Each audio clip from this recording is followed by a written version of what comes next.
rain hadn't stopped all evening. It beat against the glass of the old townhouse in Hollowmere, its rhythm almost drowning out the words that slipped from Daniel Harrow's lips. He leaned across the dining table, candlelight flickering against his sharp features, and whispered, "I love you, Claire." She didn't answer right away. Claire's eyes lingered on the untouched glass of wine before her, crimson liquid trembling with each clap of thunder. She gave him a faint smile, the kind that carried more exhaustion than warmth, and finally murmured, "I know." Narration filled the silence between them. Daniel's voice carried an edge of insistence, as if the phrase wasn't devotion but declaration, a reminder, a claim. Outside, the storm deepened, the streets swallowing the sound of passing cars, and within those walls, their marriage felt as fragile as the candle flame between them. Much later, when the police questioned him, Daniel swore he heard the back door creak open at precisely 10:47 p.m. He claimed he called her name, that her coat was gone, and that he thought she had simply stepped out for air. But the neighbors heard nothing. The cameras on the corner showed no one leaving the house, and by dawn, Claire Harrow was gone. When detectives arrived, they found only the eerie stillness of the dining room, one chair pushed back. The wax of the candles melted into twisted rivers, and 2 glasses of wine, one drained to the bottom, the other untouched, waiting for lips that would never return. And so it began. A marriage, a whisper, a disappearance. By morning, the storm had cleared, leaving Hollowmere washed in gray silence. At precisely 6:12 a.m., Daniel Harrow's call cracked through the emergency line. His voice trembled, frayed with panic. My wife hasn't come home. She's gone. Please, you have to find her." When officers arrived, Daniel's hands shook as he unlocked Claire's car, parked 2 streets away. The engine was still faintly warm, a ghost of her last presence. Inside, her phone lay on the passenger seat, screen glowing with a missed call, the faint light slicing the gloom like an accusation. Detective Inspector Rowan Calder, a man who had spent decades staring into the fractures of broken families, studied Daniel's face. His grief looked convincing, red-rimmed eyes, voice hoarse. Yet there was something rehearsed in his sorrow, as if each sob was too precise, too measured. Neighbors whispered of a scream they thought they heard around midnight. Others claimed they saw nothing at all. The street, lined with flickering lamps and dripping gutters, seemed to swallow every certainty. As rain returned in faint droplets, police tape cut across the pavement. Blue lights reflected in the pools of water, flashing across Daniel's pale face.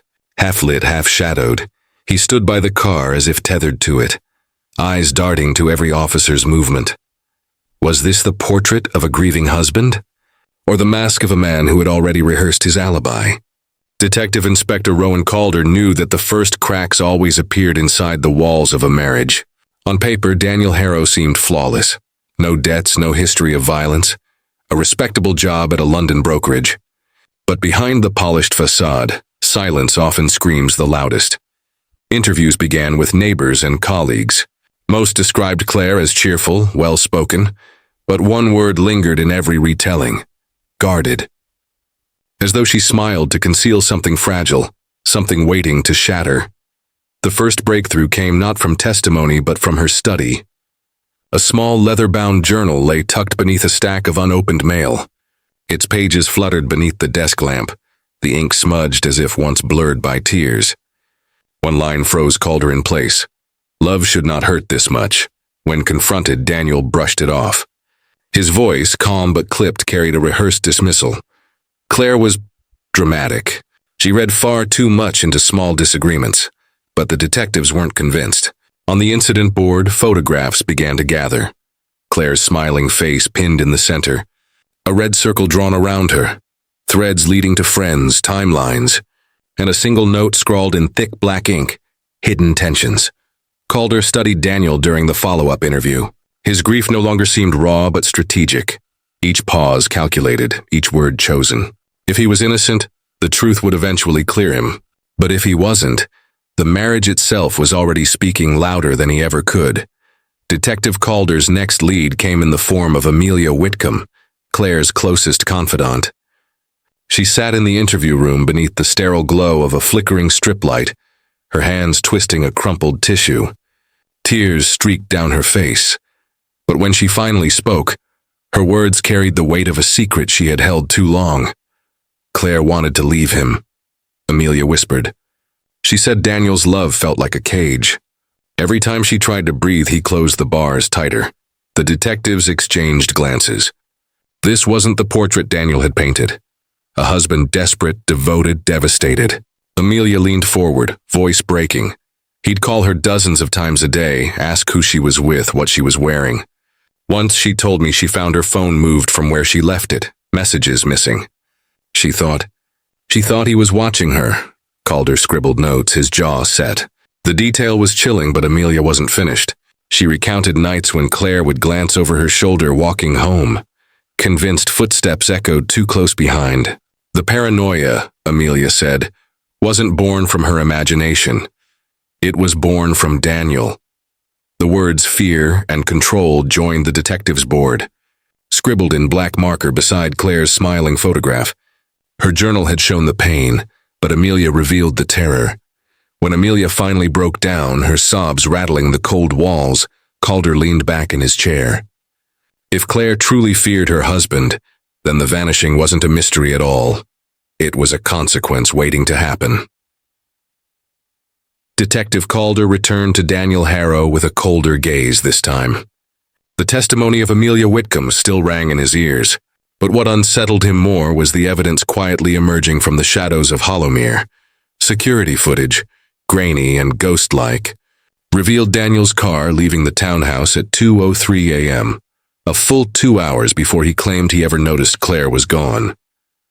The headlights cut through the misty road, a single predator moving in silence. In the interrogation room, Daniel sat across from Calder, leaning forward under the dim light. Shadows carved sharp angles across his face, his jaw tense, his palms flat against the table. "I loved her," he said, his voice heavy with conviction. "I'd never hurt her. Never." Calder slid the photograph of the CCTV still across the table. "Then explain this. 2 o'clock in the morning. Your car. Where were you going?" Daniel's eyes flickered, the mask of grief slipping for the briefest moment. His reply came rehearsed, too measured. I couldn't sleep. I went for a drive to clear my head." But Calder knew that in cases like these, love was the sharpest weapon of all.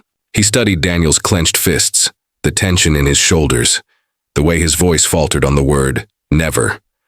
Outside the room, the caseboard grew darker. Threads now tied Daniel not just to a failing marriage, but to a night where every second counted. His alibi wasn't broken, it was bleeding. The breakthrough came not from Daniel, but from Claire's laptop. Forensic officers worked late into the night, the glow of the screen reflecting in their tired eyes.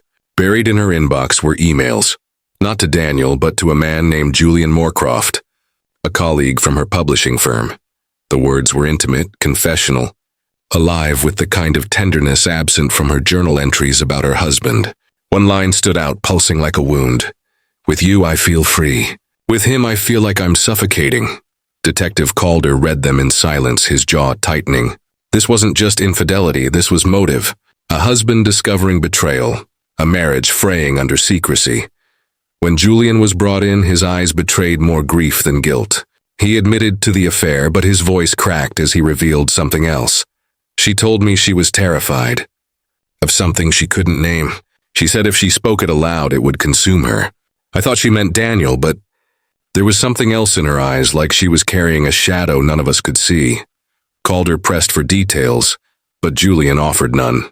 The man swore he hadn't seen Claire the night she vanished, that she had grown distant, afraid, as if bracing for a storm only she could hear. The emails painted one picture, the lover's testimony another, but both left Calder with the same chilling thought. Perhaps Daniel wasn't the only danger circling Claire Harrow. The polished image of Daniel Harrow, grieving husband, respectable broker, loving partner, began to fracture under the weight of history. Digging through archives, Detective Calder unearthed files that Daniel had buried beneath layers of charm and carefully chosen words. The documents were yellowed, brittle at the edges.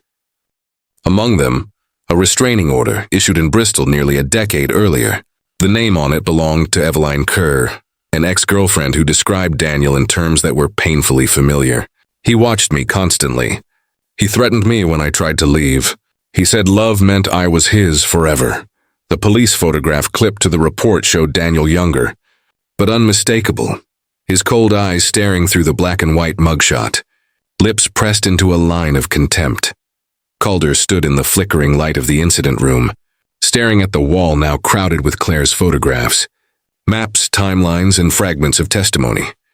With each new discovery, the image of the perfect husband bled away, leaving something far darker behind. Yet for all the ugliness of Daniel's past, there was still no trace of Claire.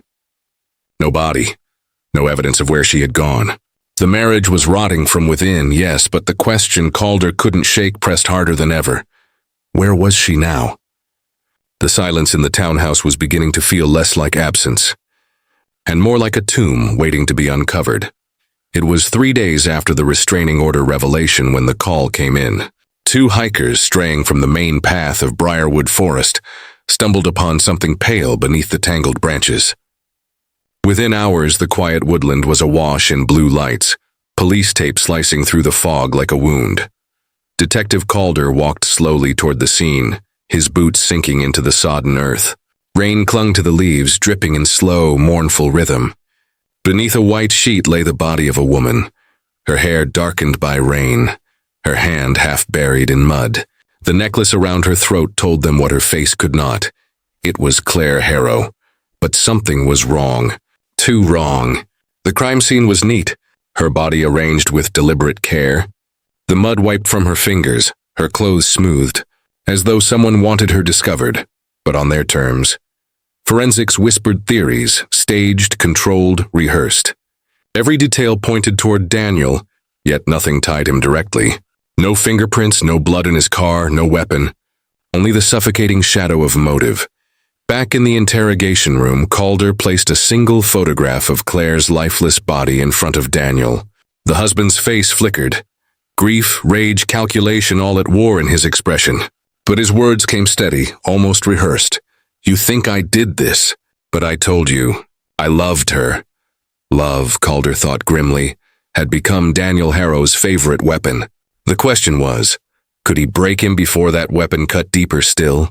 The interrogation room felt heavier that night, the air thick with sweat and silence. Detective Calder leaned across the table, his eyes unblinking, his voice low and deliberate.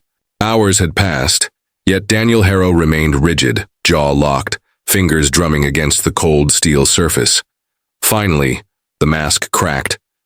Daniel's breath hitched, his shoulders trembling as though the weight of his own secrets had grown unbearable. His face twisted between grief and fury, his voice splintering. She asked me, he muttered, barely above a whisper. She asked me to set her free. Calder stilled, every muscle tightening. Set her free? What do you mean, Daniel? Free from you? Or free from life? Daniel's hands clenched into fists. His eyes brimmed with tears, yet they glimmered with something darker. A strange relief, almost pride. You'll never understand.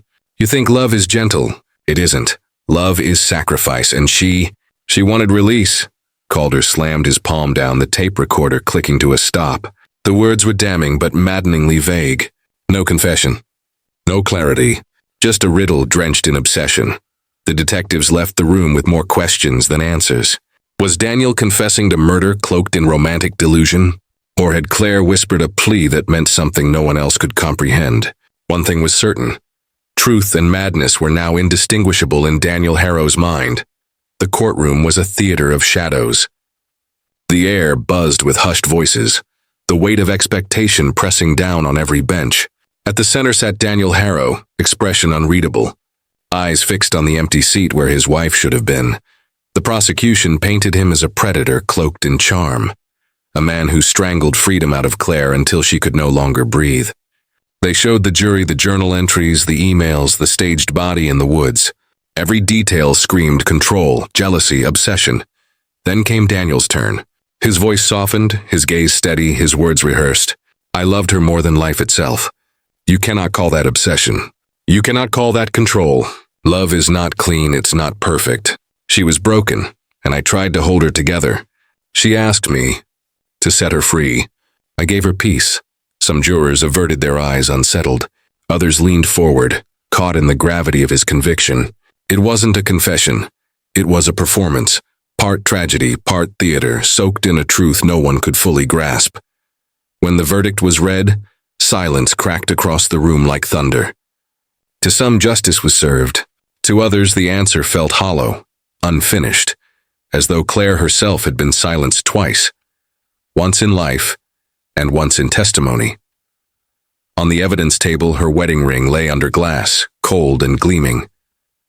The final reminder that the words "I love you" can echo long after the lips that spoke them are gone.